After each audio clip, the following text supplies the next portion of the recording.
नमस्कार, आप देख रहे हैं दैनिक साथी हरियाणा। साथियों, रेवाड़ी में गांव भाल की माजरा सरपंच प्रतिनिधि सुरेंद्र उर्फ धोलिया पर हुए हमले और उसके बाद वायरल हुए वीडियो के बाद रेवाड़ी पुलिस ने बड़ी कार्रवाई करते हुए 2 लोगों को गिरफ्तार किया है। दोनों ही आरोपियों पर आधा दर्जन से अधिक मुकदमे दर्ज बताए गए हैं। आरोप है कि गणतंत्र दिवस के दिन भाल की माजरा सरपंच प्रतिनिधि सुरेंद्र पर NH11 फ्लाईओवर के नीचे लाठी डंडों से हमला कर दिया गया था। इस पूरी वारदात का वीडियो सोशल मीडिया पर जमकर वायरल हुआ था। शुक्रवार को DSP हेडक्वार्टर डॉक्टर रविंद्र ने प्रेस वार्ता कर पूरी वारदात का खुलासा किया।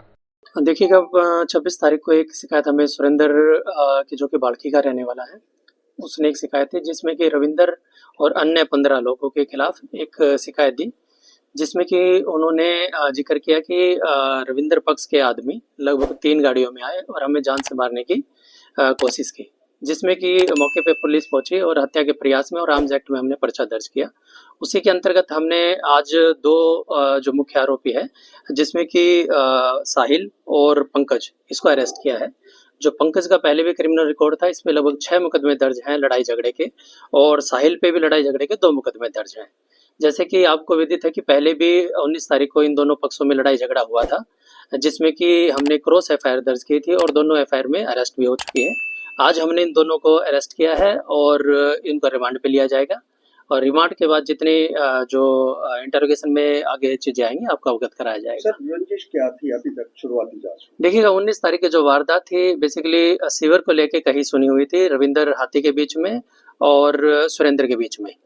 उसी दिन की रंजिश को रखते हुए 26 तारीख की जो वारदात है, इसका जो वारदात है ये हुई। इसमें बेसिकली जो सुरेंद्र था, जो शिकायत करता है हमारा, बाल के माजरा में झंडा फहराने के लिए जा रहा था, जो कि सामने से रविंदर और उनके कुछ साथी वहां पे आए और लड़ाई झगड़ा किया और काफी ज्यादा मात्रा में मारपीट की, जिसमें से लगभग हम मेडिकल रिपोर्ट की बात करें तो 10 से 12 फ्रैक्चर हैं। उसी के अंतर्गत हमने FIR लॉन्च करके आगे की कार्रवाई को। सर, एक फायरिंग की भी बात आ रही थी, कितनी सच्चाई उसमें? कौन सी वाली डेट की बात करेंगे? हाँ जी, मैंने जैसे आपको बताया कि बिल्कुल इसमें फायरिंग की बात आई थी, और जो आर्म्स है वो हम बेसिकली पंकज से रिकवर हुआ है, और आगे की भी जो पूरी की पूरी इन्होंने घटनाक्रम को अंजाम देने के लिए जो साजिश रची थी, उसके बारे में पूछताछ की जाएगी और आपको अवगत कराया जाएगा। जो पंकज है बेसिकली वो काठीवास का रहने वाला है, काठीवास प्रतापपुर का रहने वाला पंकज, और जो साहिल है वो काठीवास का रहने वाला है। आर्म्स का आम आदमी के पास आजकल होना एक प्रचलन हो गया है, आखिर ये आर्म्स लाया था?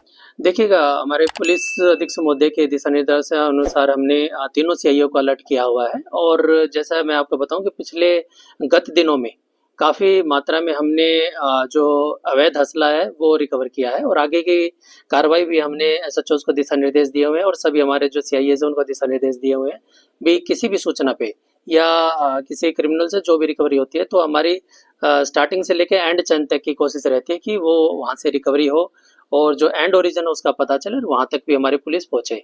और जो जहां तक इस केस के बारे में बात है, जैसे मैंने आपको बताया कि जो आर्म्स रिकवर हुआ है हमें, इसमें रिमांड लेके इससे पूछताछ की जाएगी, और कहाँ से लेके आया था, किस पर्पज से लेके आया था, इसके बारे में आपको जानकारी दी जाएगी। कितने लोग शामिल थे? लगभग जो मैं बताऊं कि FIR जो लॉज है ये 14 लोगों के खिलाफ है, जिसमें मुख्यतः रविंदर और जो पंकज है और साहिल है। टोटल कितने आदमी? टोटल 15 लोग। 15 लोग नहीं, 15 लोगों के खिलाफ FIR लॉज थी, और दो मुख्य आज अरेस्ट हुए। कुछ क्या क्या हथियार बरामद हुए थे?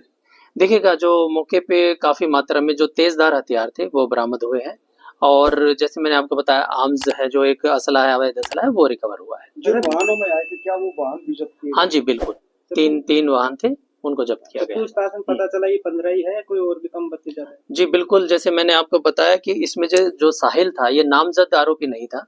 ये जो पंकज है, पंकज की पूछताछ में ये सामने आया था और इसको अरेस्ट किया है, और हमें उम्मीद है इन 15 के अलावा भी और भी इसमें शामिल हो सकते हैं। वो आगे की पूछताछ होगी, उसमें आपको बताया जाएगा। जैसे 2 आरोपी आए जो पकड़ में पूछताछ में, ये मतलब पैसे के लिए काम करते थे या रविंद्र के आदमी वैसे? रविंद्र के कहे अनुसार काम करते थे, जो वो कहता था उसी हिसाब से काम किया जाता था। पहले जो मुकदमा है लड़ाई झगड़े, वे भी रविंद्र के कहने पे? जी बिल्कुल, जो पहले के मुकदमे थे, जो पहले 19 तारीख को जो दर्ज हुए हैं, क्रॉस मुकदमा दर्ज हुआ, वो भी रविंद्र के कहने पे हुआ था।